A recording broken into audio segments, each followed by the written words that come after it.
Let's continue with triangles.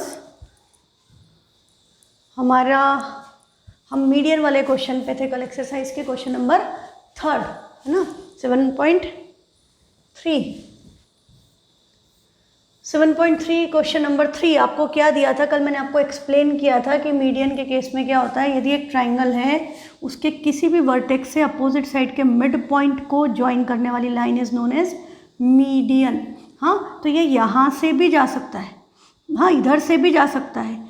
तीनों triangle की 3 side और 3 वर्टेक्स है, तो तीनों वर्टेक्स से अपोजिट साइड को हम ज्वाइन कर सकते हैं। तो triangle can have at most 3 medians. ठीक है, अब कुछ और बातें हम कर लें कि यदि हमारा ट्राइंगल इक्विलेटरल ट्राइंगल है, ऑल साइड्स आर इक्वल, तो ये बेटा सारे मीडियन, सबका मिड पॉइंट भी सेम होगा, हाँ वर्टेक्स का डिस्टेंस इक्वल होगा, तो all medians are of equal length.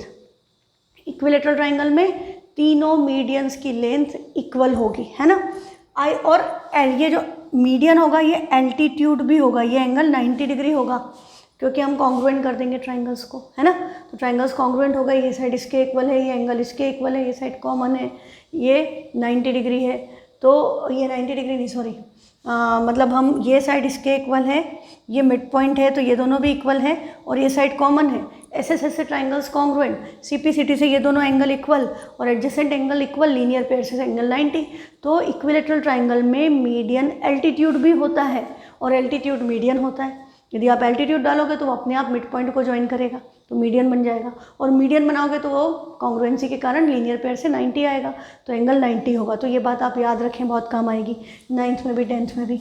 Isosceles triangle में भी हमने बात की थी, ये दोनों साइड इक्वल है, और यदि हम इसके मिड पॉइंट को ज्वाइन करें, क्योंकि ये दोनों साइड इक्वल है, ये साइड कॉमन है और ये बेस एंगल भी इक्वल है, हाँ, तो और हमने इसको परपेंडिकुलर बना के भी प्रूफ किया था, और ये इसका एंगल बाइसेक्टर से भी प्रूफ किया था, ASA से और RHS से, 2 से हमने इसको प्रूफ किया था कि ये एल्टीट्यूड जो होता है वो बाइसेक्ट करता है, जो बाइसेक्ट करेगा वो एल्टीट्यूड होगा।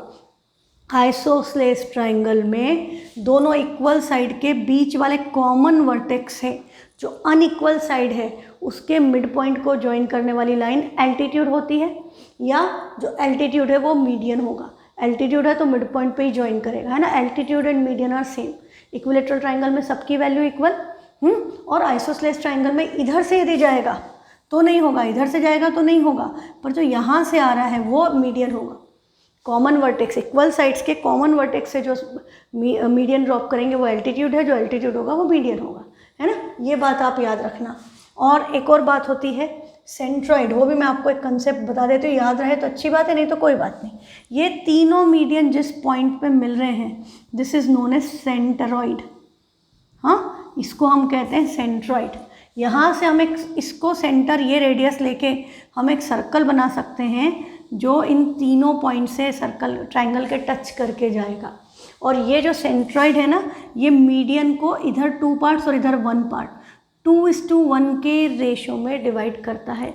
मतलब यदि मेरी साइड ये 2 सेंटीमीटर है तो ये 4 होगी, हाँ 4/2 is 2:1, ये भी 4, ये 2, ये 4, ये 2। In case of equilateral triangle all are equal, 2:1 के रेशो में डिवाइड करता है। Point of intersection of all the medians inside the triangle is known as centroid. ये 10th में बड़ा इंपॉर्टेंट है, और जब सर्कल्स पढ़ोगे तब भी इस पे बेस्ड एक क्वेश्चन काम आएगा। तो चलो अब हम वापस बैक टू क्वेश्चन करें कि हमारा क्वेश्चन क्या था। हमको बोला कि 2 ट्राइंगल है ABC एंड PQR। क्वेश्चन क्या कह रहा है, you have 2 triangles ABC and PQR।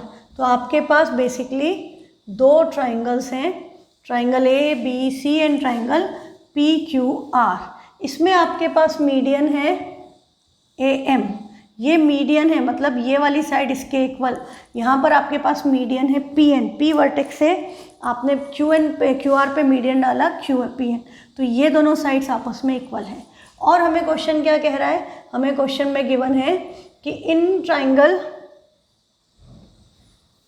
2 sides AB, BC and median AM of 1 triangle, AB और इसका आएगा PQ, AB PQ, फिर है BC और इसका है QR, they are equal to each other.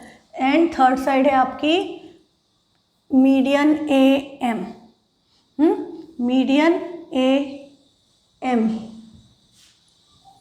और इसका मीडियन पी एन।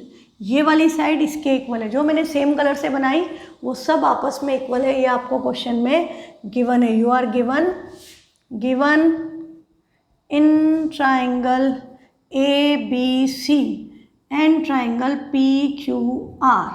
आपको क्या क्या गिवन है? Triangle A B C and triangle P Q R में A B equal to P Q, B C और क्यू आर आपस में इक्वल है, और A M and P N are equal. और हमें क्या बोला है? A M and P N are median, A M and P N are median, P N are median. ये भी क्वेश्चन में स्टेट किया हुआ है कि A M and P N median है। अब हमको बोल रहा है शो दैट, तो टू प्रूव में तो बेटा आप यही बात लिख दोगे, टू प्रूव। टू प्रूव में क्या आएगा? Triangle A B M is congruent to triangle P Q N and triangle A B C, बड़े ट्राइंगल जो हैं वो भी आपस में कॉन्ग्रुएंट हैं, फर्स्ट सेकेंड।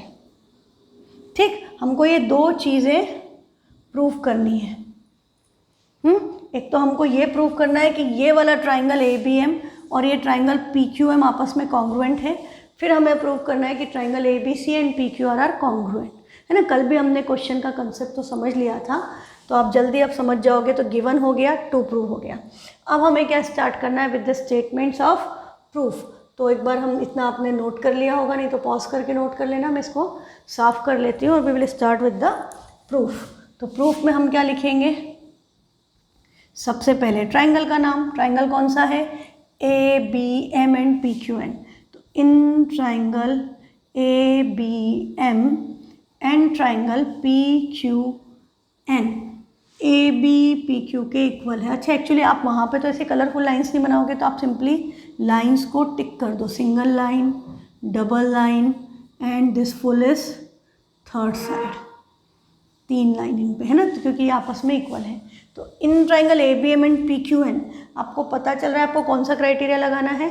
आपकी ये वाली साइड इसके इक्वल है, ये वाली साइड इसके इक्वल है, और ये पूरी साइड इक्वल है।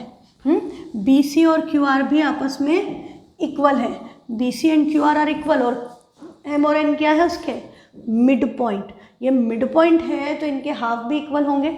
मतलब ये दोनों साइड यदि 6 सेंटीमीटर की हैं तो ये हाफ हुआ, ये 3, ये 3, वो 3, वो 3, तो दोनों if 2 things are equal their halves are also equal, Euclid का एक्सियोम है ना। तो ये आपका यहाँ पर कंसेप्ट लगेगा। तो हम क्या लिखेंगे? इन ट्राइंगल क्राइटेरिया पता चल गया ना, एस लग रहा है, side side side, all the sides will be equal. तो A B equal to P Q और A M equal to P N, जो डायरेक्टली हो रहा है पहले वो लिख दो, और B C equal to Q R. ये तीनों चीज़ें हमें क्वेश्चन में गिवन हैं और हमने गिवन में मेंशन कर दी। तो हमने यहाँ पर लिख दिया कि ये सारी चीज़ें गिवन हैं। अब ये गिवन है, अब बी सी क्यू आर के इक्वल है। इसके बाद हमने बी सी के बाद क्या लिख देंगे? Half of B C half of Q R के इक्वल होगा। इसका कोई रीज़न नहीं लिखना होता, ये आपका यूक्लिड के एक्सियोम से आता है कि यदि दो चीज़ें इक्वल है तो उनके आधे भी इक्वल होंगे, यदि दो चीज़ इक्वल है तो उनका डबल कर दोगे तो भी इक्वल आएगा, दोनों में कोई इक्वल चीज़ ऐड कर दोगे तो भी इक्वल आएगा। तो half of B C half of Q R के इक्वल है। तो हाफ ऑफ बी सी को हम क्या लिख देंगे? बी एम, और हाफ ऑफ क्यू आर को हम क्या लिखेंगे? क्यू एन, ताकि ये ट्राइंगल कंप्लीट हो जाए। ऐसे तो हम इसको सी एम भी लिख सकते हैं, पर सी एम हमारे इस ट्राइंगल का पार्ट नहीं है, ये बात आपको याद रखनी है। इसका पार्ट बी एम है और इस ट्राइंगल का पार्ट क्यू एन है। तो B M equal to Q N. हाँ, तो this implies triangle A B M is congruent to triangle P Q N by S S S. Side side side से आपके ट्राइंगल्स कॉन्ग्रुएंट हो गए। तो first part of question complete. हाँ, और आप फर्स्ट पार्ट कर रहे हो तो आप यहाँ पर बेटा इनिशियली यहाँ पर लिख भी सकते हो फर्स्ट। अब हमें सेकेंड पार्ट में क्या प्रूव करना है? हमें सेकेंड पार्ट में प्रूव करना है कि ट्राइंगल ए बी सी, ये ट्राइंगल पी क्यू आर के कॉन्ग्रुएंट है। तो आपको ये तो पता है ये साइड इसके इक्वल है, ये साइड इसके इक्वल है। तीसरा क्या, ये तो बीच का पार्ट है, ये तो नहीं है। पर अभी हमने क्या किया, हमने इन दोनों ट्राइंगल्स को कॉन्ग्रुएंट किया। इन दोनों ट्राइंगल को कॉन्ग्रुएंट किया तो सीपीसीटी से ये पूरा एंगल इसके इक्वल होगा कि नहीं होगा? हाँ, सीपीसीटी से आपका ये एंगल इस एंगल के इक्वल होगा। तो ये वाली साइड, ये एंगल, ये वाली साइड SAS से बड़े वाले ट्राइंगल कॉन्ग्रुएंट हो जाएंगे, है ना। तो अब हम उसका स्टेटमेंट लिखेंगे। इसको नहीं क्लीन नहीं करती मैं फिर। In triangle ABC second part mention करके we will write in triangle ABC and triangle PQR, AB equal to PQ, BC equal to QR। दोनों का रीज़न क्या है, गिवन। और तीसरा हमें क्या चाहिए, angle B equal to angle Q। अब इसका रीज़न क्या आएगा, अभी मैंने यहाँ पर सीपीसीटी में नहीं लिखा, मैंने यहाँ सीपीसीटी में मेंशन नहीं किया, तो इसीलिए मैं आपको कहती हूँ, मैं एक्सप्लेन करने लग गई तो मैं यहाँ लिखना भूल गई। तो this implies angle B equal to angle C। Reason क्या आया, बाय CPCT। यहाँ पे आपने स्पेस छोड़ा है तो आपने यहाँ करके अब लिख दिया कि CPCT से एंगल इक्वल। और अब इसको वहाँ पर हमने लिखा और रीज़न क्या लिख देंगे, प्रूव्ड अबव। तो साइड एंगल साइड लग गई, तो by SAS triangle ABC is congruent to triangle PQR, hence proved. ये आपका सेकेंड पार्ट प्रूव हो गया, ठीक है। एज इट इज़ पूरे स्टेटमेंट लिख दो, आपका ये क्वेश्चन इंपॉर्टेंट एग्जाम में आता है। अच्छा, एक बात और मैं आपको बता दूं, यदि आप मेरे टेस्ट में फुल मार्क्स लाना चाहते हो, और ऑब्वियसली यदि यहाँ लाओगे तो स्कूल में भी आपके मार्क्स अच्छे आएंगे, तो you should focus on this word when ever I से कि दिस इज़ इम्पॉर्टेंट, ये एग्ज़ाम में आता है। क्योंकि मैं जो टेस्ट पेपर बनाती हूँ उसमें वही क्वेश्चंस देती हूँ जो इम्पॉर्टेंट है और जो एग्ज़ाम में आते हैं। जो इम्पॉर्टेंट नहीं है, जो एग्ज़ाम में नहीं आएगा, वो दे करके मैं आपकी क्या प्रैक्टिस कराऊंगी? हाँ, उन क्वेश्चंस की प्रैक्टिस करा के मुझे आपसे कोई फ़ायदा नहीं है ना, आपके मार्क्स इंप्रूव नहीं होंगे। तो एग्ज़ाम में जो आएगा, फाइनल स्कूल एग्ज़ाम्स में आपके पीटी में या जो भी स्कूल एग्ज़ाम्स में क्वेश्चंस आएंगे, हमारा टेस्ट पेपर उन्हीं में से बनता है ना। तो मैं आपको टेस्ट में भी वही क्वेश्चंस दूंगी जो एग्ज़ाम पॉइंट ऑफ व्यू से इम्पॉर्टेंट है। तो जहाँ भी वीडियो में, आपकी क्लास में, जहाँ भी जिस भी कंसेप्ट पे बोला जाता है कि this is important, this comes in your exams, you should mark that question and practise that question more. तो आपको कहीं और कुछ करने की ज़रूरत नहीं है, आप बस उन क्वेश्चंस को बहुत अच्छे से प्रैक्टिस करो। उस टाइप के और क्वेश्चन, जैसे ये ज्योमेट्री में तो सेम ही है, पर नंबर्स वाले क्वेश्चन जो अरिथमेटिक के हैं उसमें वैल्यूज़ कैन बी चेंज्ड, है ना। बट वो क्वेश्चंस आपको बहुत अच्छे से प्रैक्टिस करना चाहिए। वो आपके यहाँ के अरिथ्रा के टेस्ट में भी हेल्प करेंगे और स्कूल एग्जाम्स में भी जब आप दोगे, आप देखोगे कि उन्हीं क्वेश्चंस में से जो मैंने आपको बताए हैं उन्हीं में से आपके पेपर बनेंगे, कहीं अलग से कुछ नहीं आएगा। हाँ, तो जस्ट प्रैक्टिस करते रहो उसी हिसाब से, ठीक। चलो, अब हमारा नेक्स्ट क्वेश्चन है question number 4। BE and CF are two equal altitudes of a triangle ABC. There is only one triangle ABC. क्या बोला? BE and CF are equal altitudes. तो BE डायग्राम याद आया, CF they are equal altitudes, मतलब given BE equal to CF और altitude है तो angle E equal to angle F equal to 90 degree. ये दो बातें इस लाइन में आ गई कि ये दोनों एल्टीट्यूड हैं एक ही ट्राइंगल में और इक्वल हैं। और जैसे ये डायग्राम बना, आपको याद आना चाहिए 7.2 में हमने 3 क्वेश्चन किए हैं और एक एग्जाम्पल भी किया है ना, सेम कंसेप्ट। तो अब आपको क्या बोल रहा है, using RHS congruence rule prove that the triangle ABC is isosceles. हमको क्या प्रूव करना है कि ट्राइंगल ABC आइसोस्सेलेस है। ये भी मैं इनफैक्ट क्वेश्चन आपको पहले बता चुकी हूँ। गिवन ये है टू प्रूव, यहाँ पे इन ट्राइंगल ABC भी लिखना चाहिए था। इन ट्राइंगल ABC BE CF के इक्वल है और CF तो बहुत ही बुरा आया है मेरा। अरे आज मेरा ये टूल बार उल्टा हो गया तो मुझे थोड़ी दिक्कत जा रही है इसको यूज़ करने में, पता नहीं क्या हुआ। I am not able to rotate it. Angle E equal to angle F equal to 90 to prove ABC isosceles, मतलब A B equal to A C. यदि ये प्रूव कर दिया तो ट्राइंगल आइसोसलेस हो जाएगा ना, दो साइड इक्वल। तो यही वाली प्रूव कर सकते हैं और तो कोई प्रूफ भी नहीं कर सकते, आपको याद है। Now what we will write the proof.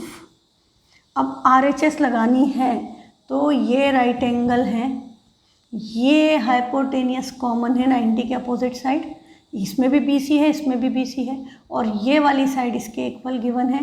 तो ट्राइंगल का नाम क्या हुआ? CBF। तो प्रूफ में क्या लिखेंगे? In triangle CBF and triangle BCE। BCE oh BE and CF, यहाँ E है बेटा, BE and CF are altitudes, ठीक। तो in triangle BCE and CBF, सबसे पहले CB equal to BC equal to common, और angle E equal to angle F। Same side पे same चीज़ें आनी चाहिए। एंगल F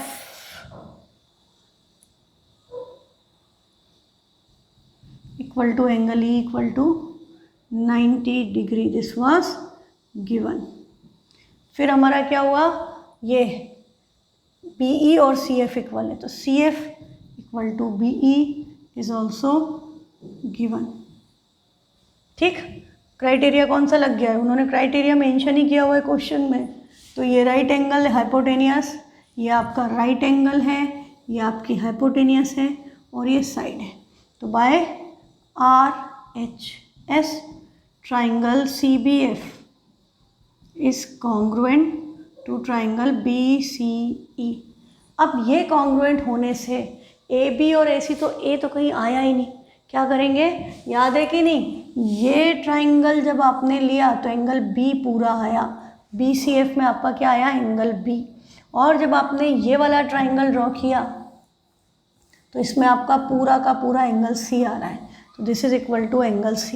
एंगल B और एंगल C इक्वल हो गए, तो आपको क्या पता है? एंगल B और एंगल C इक्वल है, तो this implies AC equal to AB। Reason, side opposite to equal angles, side opposite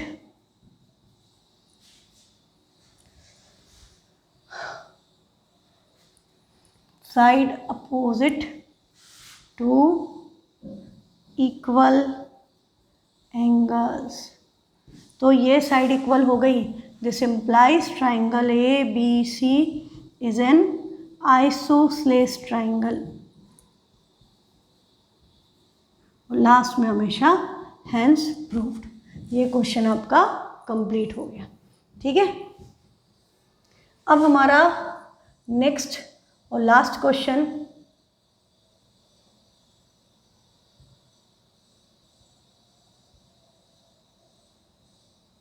है इस एक्सरसाइज का।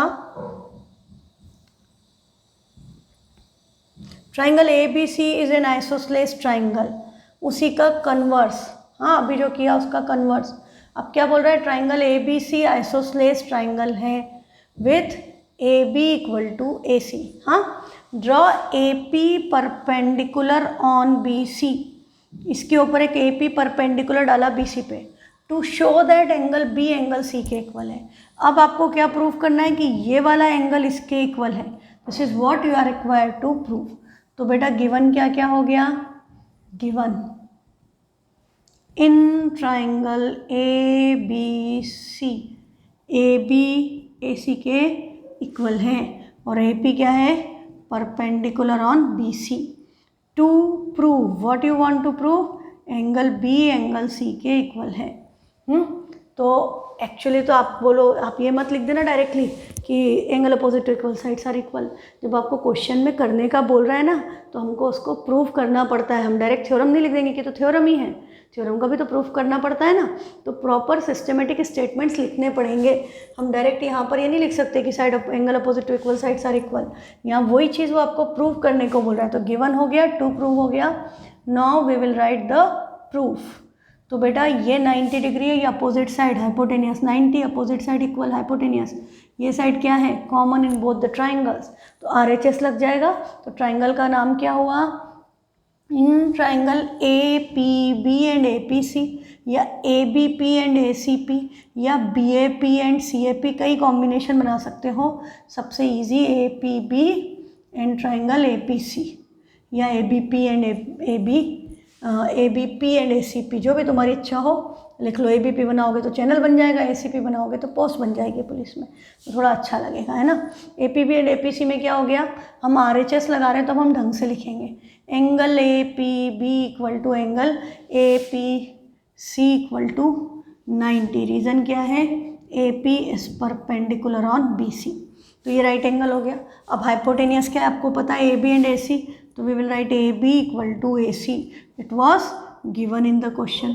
फिर हमारी कॉमन साइड कौन सी है, ए पी, तो we will write A P equal to A P, reason common, तो by R H S, this implies by R H S triangle APB is congruent to triangle APC।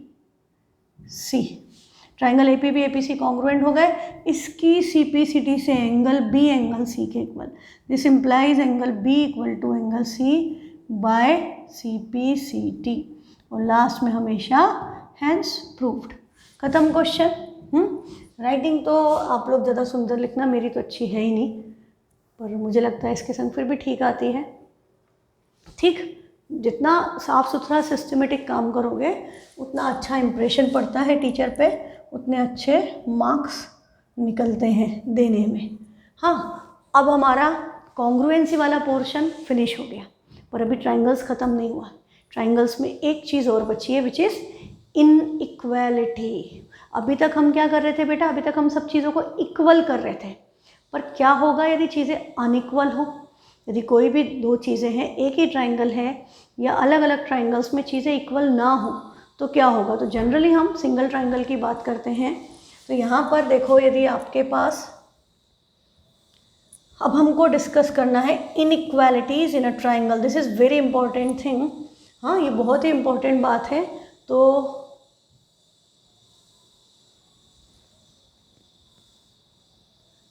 Inequalities in a triangle में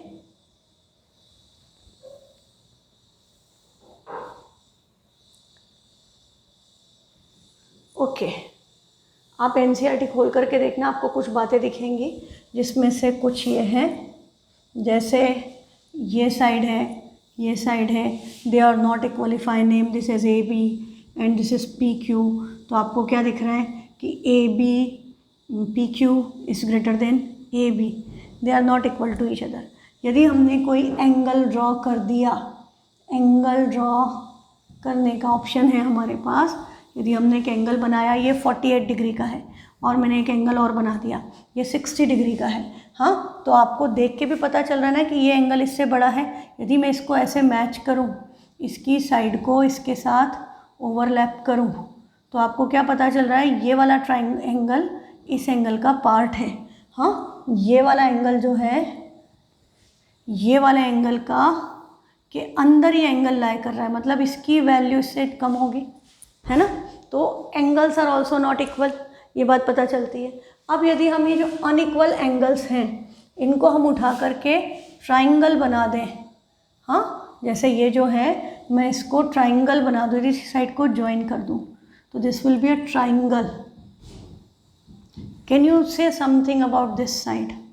इस side के बारे में कुछ बात कर सकते हो कि कौन सी साइड बड़ी, कौन सी छोटी? ये एंगल 48 डिग्री का, ये एंगल 60 डिग्री का है, तो आपको क्या दिख रहा है, ये साइड छोटी है, वो साइड बड़ी है। जो एंगल छोटा होता है उसके सामने की साइड छोटी होती है, जो एंगल बड़ा होता है उसके सामने की साइड बड़ी हो जाती है ना। कैसे होता है, जैसे आप बना के देखो बहुत सारे angle, you will get to know. जैसे ये एंगल 44 डिग्री का है, ये एंगल आपका ट्राइंगल ही बन गया। ये एंगल आपका 67 डिग्री का है। जैसे जैसे आप एंगल की वैल्यू इंक्रीज करोगे, इन दोनों के बीच का पॉइंट का डिस्टेंस बढ़ता जाएगा, दोनों साइड्स के बीच का, आर्म्स के बीच का distance will keep on increasing. This is 97 degree. हाँ, तो एंगल के बीच का डिस्टेंस बढ़ता जाएगा। तो आपको क्या पता चल रहा है, ये 75 डिग्री है, कि जैसे जैसे आप एंगल की वैल्यू कम करोगे, if you will reduce the value of angle, तो आपकी दोनों साइड्स पास पास आ रही है, तो ये जितनी पास आएंगे उतना छोटा एंगल, तो ऑब्वियसली यदि हम इनको ज्वाइन करेंगे तो ये साइड छोटी होगी, छोटे एंगल के opposite side will be smaller, और यदि हम बड़े एंगल के अपोजिट साइड को ज्वाइन करेंगे तो that will be definitely longer, है ना, ये बात पता चली। तो ये अभी तो मैं अलग अलग जगह अप्लाई कर रही थी, अब यदि ये बात मैं सेम उसमें अप्लाई करूँ तो क्या होगा, यदि हम एक ही ट्राइंगल ले लें, यदि हमने एक ट्राइंगल बना दिया, ठीक, और इसमें तो मेरा काफ़ी एक जैसा बन गया है, एक स्केलीन ट्राइंगल बनाया, ठीक, तो आपको क्या पता चल रहा है कि एंगल्स की वैल्यू आर डिफरेंट, ये एंगल, ये एंगल, ये एंगल, सबसे लंबी साइड आपको कौन सी दिख रही है, ये वाली, है ना, this looks to be the longest side, तो ये सबसे ये लॉन्गेस्ट साइड है, इसका मतलब ये इसके अपोजिट एंगल को यदि हम मेज़र करें और ये सबसे छोटा एंगल है, इसके अपोजिट साइड को मेज़र करें और इसके अपोजिट साइड, मतलब हम क्या करें, हमने सिंपली आप what the activity should be performed, you should draw variety of triangles, हाँ, आप अलग तरह के ट्राइंगल्स बना करके देखो और आपके ट्राइंगल की में एंगल्स की वैल्यू और ट्राइंगल की साइड्स की लेंथ अपोजिट का रिलेशन देखो, जो आप इसको ऑब्जर्व करोगे then you will find out कि ये एंगल स्मॉलेस्ट है, इट इज़ अपेयरिंग कि ये सबसे छोटा है, तो ये साइड सबसे छोटी दिख ही रही है, ये सबसे बड़ी साइड है तो इसके अपोजिट वाला एंगल भी ग्रेटर है, ये आपका फर्स्ट एंगल, सेकंड, थर्ड,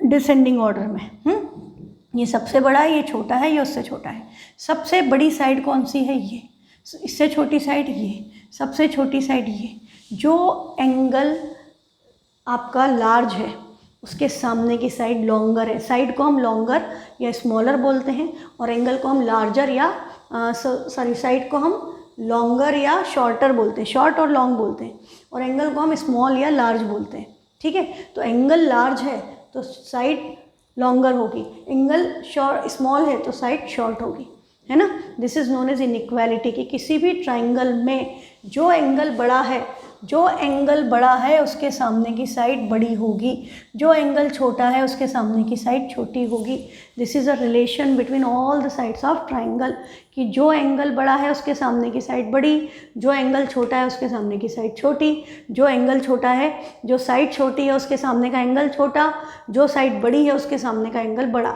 इसको सिंपली आप ऐसे देखो कि अपनी हाइट यदि कम है तो अपने हाथ पैर छोटे होते हैं, हाथ का ये जो बेसिकली जो हाइट हम यहाँ से ऐसे हॉरिजॉन्टली में वर्टिकली मेज़र करते हैं, वो हम ऐसे हॉरिजॉन्टली भी आपके यहाँ की टिप से इस टिप तक ऐसे पूरा स्ट्रेट रखो और फिर मेज़र करो, हाइट सेम आती है, एनाटॉमी है ये, कि पूरा हाइट आप ऐसे करके मेज़र करो या ऐसे करके मेज़र करो, सेम है। तो यदि आपकी हाइट कम है तो आपके हाथ भी छोटे होंगे, यदि आप खली के हाथ देखोगे तो खली के हाथ भी बहुत लंबे होंगे, है ना, ऐसा उल्टा नहीं होता कि कोई बहुत लंबा हो और उसके हाथ पैर छोटे हों, जनरली जो लंबा होगा उसके हाथ भी बड़े, जो छोटा होगा उसके हाथ भी छोटे, तो वैसे जो एंगल छोटा है उसके सामने की साइड छोटी, जो छोटी साइड है उसके सामने का एंगल छोटा, जो बड़ा एंगल है उसके सामने का एंगल बड़ा, जो छोटा एंगल है उसके सामने का साइड छोटी, ठीक है, तो छोटा बड़ा चलता रहेगा। इसको सिंपली हम कैसे पढ़ेंगे कि द साइड अपोजिट टू,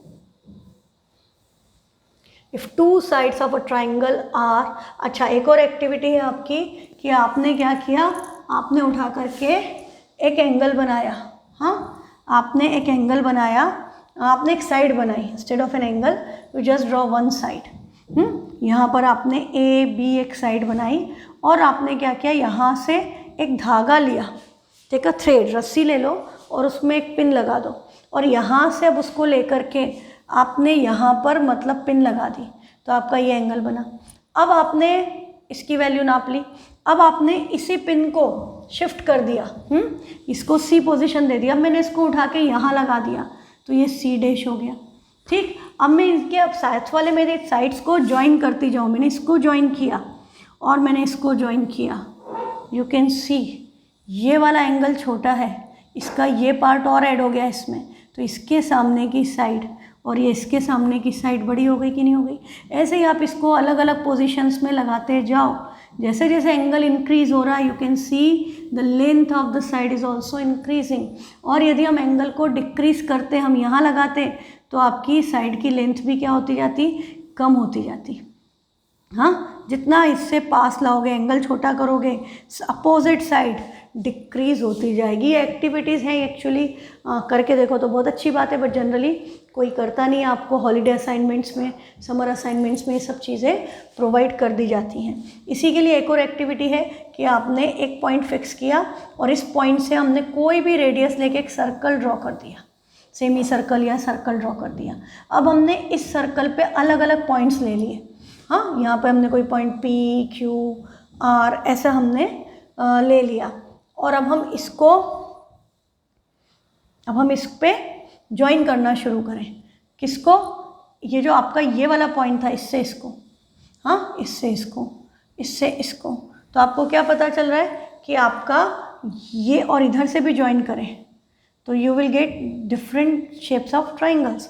और आपका ये एंगल चेंज होता जा रहा है, ये वाला एंगल चेंज हो रहा है, एंगल की वैल्यू चेंज हो रही है तो साइड्स की वैल्यू भी चेंज हो रही है। ये साइड देखो, छोटी, बड़ी और बड़ी।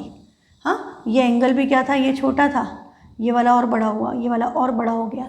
तो ये सिंपल सी बात है।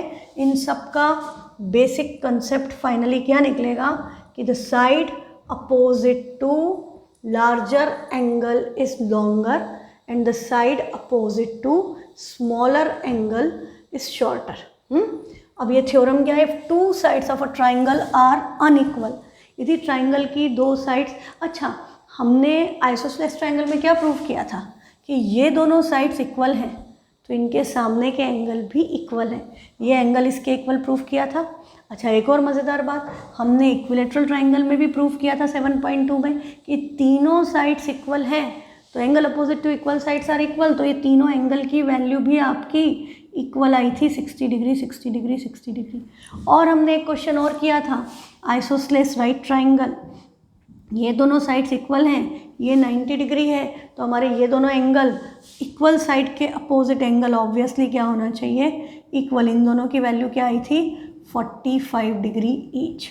हाँ, क्योंकि अपोज साइड जो इक्वल साइड्स के सामने के एंगल इक्वल, तो अनइक्वल साइड के सामने के एंगल अनइक्वल। तो जो एंगल बड़ा उसके सामने की साइड बड़ी, जो एंगल छोटा उसके सामने की साइड छोटी। So what can you say about this right triangle?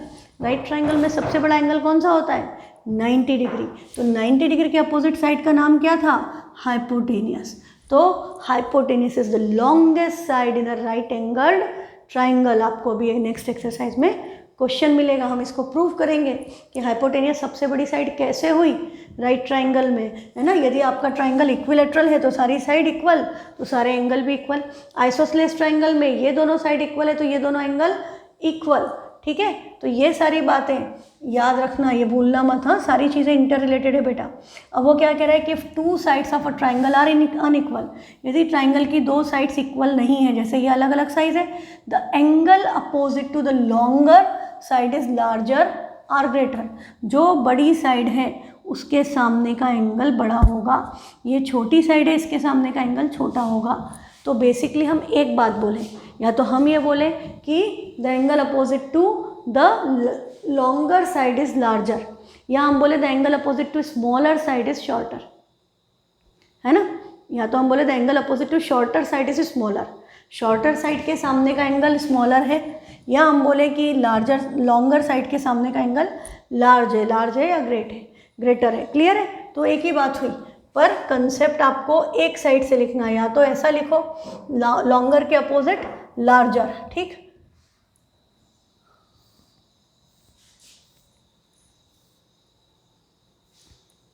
इसके लिए इन ट्राइंगल में भी यू कैन वेरीफाई दैट अलग अलग ट्राइंगल में अलग अलग साइड्स में आपका अलग अलग होता है। नेक्स्ट है in any triangle the side opposite to, उसी का कन्वर्स क्या हो गया, the side opposite to the larger angle. Large angle के सामने की साइड कैसी होगी, लॉन्गर। जो एंगल बड़ा है उसके सामने की साइड बड़ी होगी, जो एंगल छोटा है उसके सामने की साइड छोटी होगी, है ना। ये बात समझ में आ गई? तो बड़ी इंपॉर्टेंट बात है, इसको याद रखना। और हाँ, अब आपका है ट्राइंगल ABC में देखा हमने क्या किया, दो साइड्स का सम निकाला। हमने सिंपली कोई भी ट्राइंगल बनाया और उसकी दो दो साइड्स का सम निकालना शुरू किया। जैसे हमने मान लो ये ट्राइंगल बनाया, लेट मी टेक स्केल, ये रहा, ठीक। अब हम इससे इसकी लेंथ मेज़र करें तो ये है अराउंड 19 सेंटीमीटर, ठीक। ये वाली साइड है 19 और ये वाली साइड है 9.5, दिस इज़ 9.5 और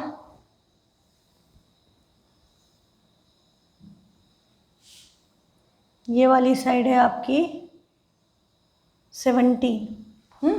ये मैंने एक स्केलिन ट्राइंगल बना लिया, all the three sides are different. No you can know that this angle will be greater, ये एंगल सेकंड होगा, ये थर्ड होगा। तो अब हम इसका एंगल भी मेज़र करने की कोशिश कर लेते हैं। हमारे पास डी भी है, तो यदि हमने इसको यहाँ पर रख कर ये वाला एंगल मेज़र किया, then we found out this is around 125, this is 125 degree का एंगल है ये, हाँ। और ये वाला एंगल कितना है आपका, अब एक्चुअली थोड़ी सी साइड मेरी टेढ़ी बनी है, बट 5 डिग्री का फ़र्क है, दिस इज़ 30, ये एंगल आपका 30 डिग्री है। तो 125 प्लस 30 155, 560, 78, ये एंगल कितना होगा 25 डिग्री। एक सेकेंड, नहीं ये ज़्यादा आएगा, ये एक्चुअली नापने में दिक्कत जा रही है क्योंकि मैंने लाइन एकदम स्ट्रेट नहीं बनाई ना। 5 डिग्री इधर कम हो गया और ये 35 माइनस 5 30 आएगा, तो फिर ये 125 नहीं है, दिस वाज 125, 155, 60, 70, 80, 25 ही आएगा। यार एक ढंग का ट्राइंगल बना लेते हैं, चलो। एक ढंग का ट्राइंगल बनाने के लिए हमें चाहिए ये,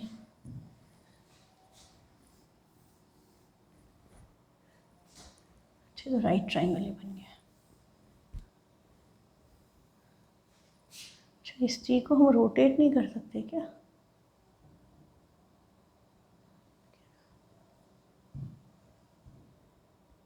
हम इस चीज़ को रोटेट नहीं कर सकते, ये प्रॉब्लम है। ये एंगल तो 90 डिग्री है, ये एंगल है 30, this should be obviously 60, but I can not rotate this, but I can rotate this. मैं इसको तो घुमा सकती हूँ, है ना, ये ठीक हुआ ना, इसको रोटेट कर सकती हूँ मैं। To measure this will be 60, perfect, ये अच्छा है, ये ठीक है।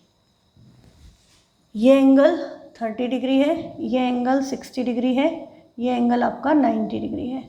अब आप यदि इसकी साइड्स को मेज़र करो, ये ज़्यादा आसान है, स्ट्रेट लाइन से इजी हो जाता है ना।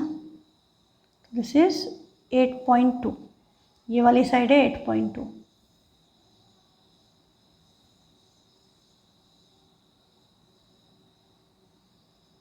दिस इज 16.3 समथिंग,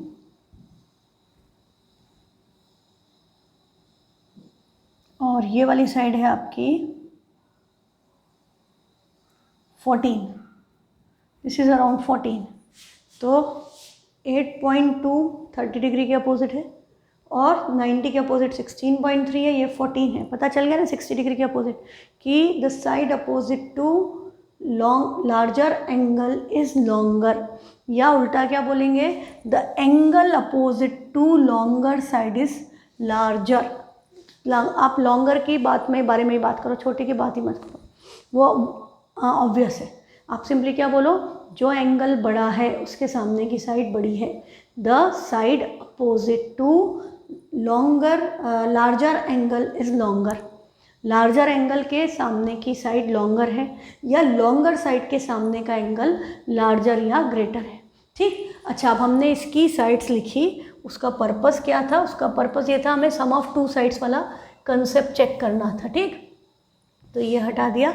अब हम इसमें सम ऑफ टू साइड्स यदि चेक करें तो देखो आपकी, यदि इस ट्राइंगल को हम कुछ नेमिंग कर दें ए बी सी, तो ए बी है आपका 8.2, बी सी है आपका 14 एंड ए सी की वैल्यू है 16.3। तो बेटा यदि अब मैंने निकाला तीनों साइड्स का बाय दो दो का कॉम्बिनेशन में सम, तो A B plus B C की वैल्यू निकाली तो 14 प्लस 8.2, हाँ 8.2 प्लस 14 वैल्यू क्या आ गई 22.2। अब थर्ड साइड कौन सी बची थी ए सी, तो ये ए सी से ज़्यादा है ना, 16 वाले से ज़्यादा है।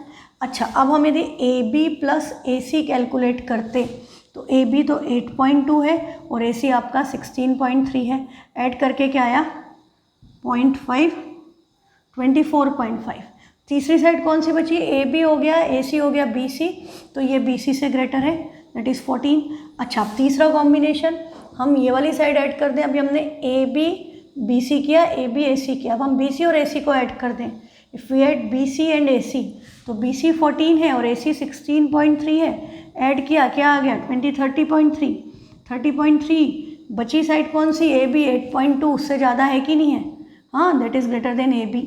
मतलब क्या रिजल्ट निकला, sum of two sides of a triangle is greater than third side.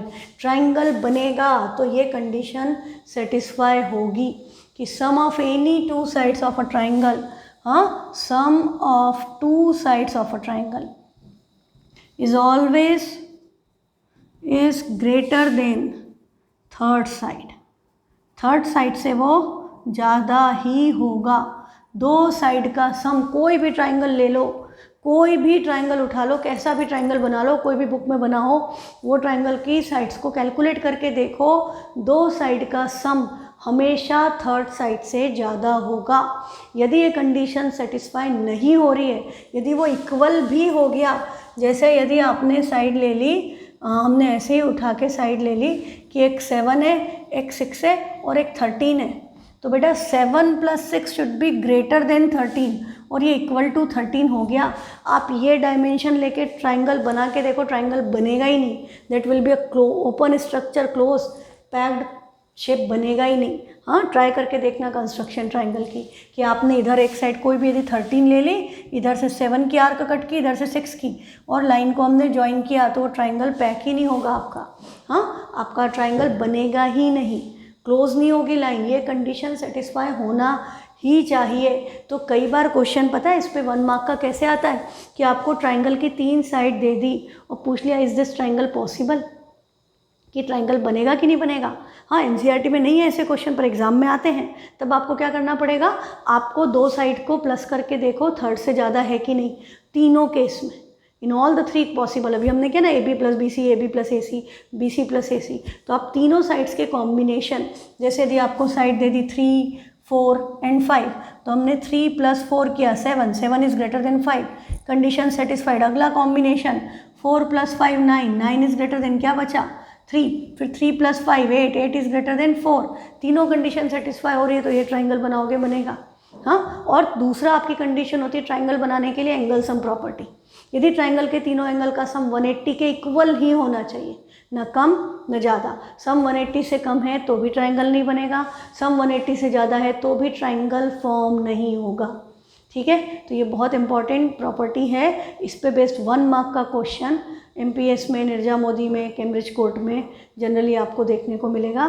Is this triangle possible, या तो साइड दे दी या एंगल दे दिए। एंगल दे दिए तो एंगल सम प्रॉपर्टी की sum of all the angles of triangle should be 180। Triangle में एक ही angle 90 हो सकता है या एक एंगल ऑब्ट्यूस हो सकता है। Triangle can be obtuse angled. Obtuse angle में एक एंगल ऑब्ट्यूस, बाकी 2 एक्यूट। राइट एंगल ट्राइंगल में एक 90, बाकी के 2 एक्यूट, और अदरवाइज तीनों एक्यूट एंगल, है ना, यही पॉसिबल है। ठीक है, तो ये सारी बातें आपको याद रखनी है। Sum of two sides of triangle is always greater than third side, और आपका ये इनइक्वालिटी कि the angle opposite to longer side is larger और the side opposite to larger angle is longer, है ना। कल हम इस पे बेस्ड लास्ट एक्सरसाइज आपकी कंटिन्यू करेंगे। Till then good bye.